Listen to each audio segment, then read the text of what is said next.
اور شاگردوں کی تین اقسام ہیں: سپوت، کپوت، کموت۔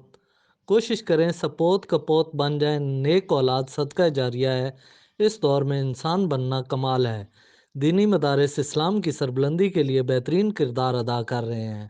ان خیالات کا اظہار علامہ مفتی ابو طیب رفاقت علی حقانی نے انجینئر حافظ مفتی محمد طیب میلادی گولڈ میڈلسٹ کے اعزاز میں مرکز اسلام کے سابقہ فاضلین صاحبان سے کیا۔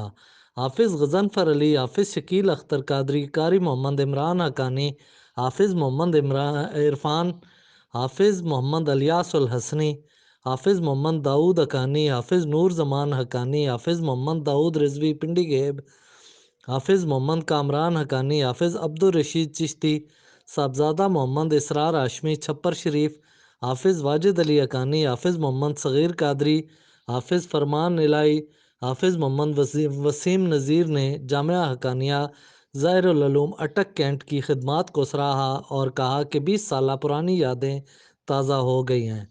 اس موقع پر ڈاکٹر علامہ محمد یاسر اعوان، ڈاکٹر محمد شعبان حقانی، حافظ محمد رمضان عرف جانی اعوان، ملک رجب علی حقانی نے تمام فاضلین صاحبان کا شکریہ ادا کیا۔ آخر میں ملک و ملت کی سلامتی، مقام مصطفیٰ صلی اللہ علیہ وآلہ وسلم کے تحفظ، نظام مصطفیٰ کے عملی نفاذ کے لیے دعا بھی کی۔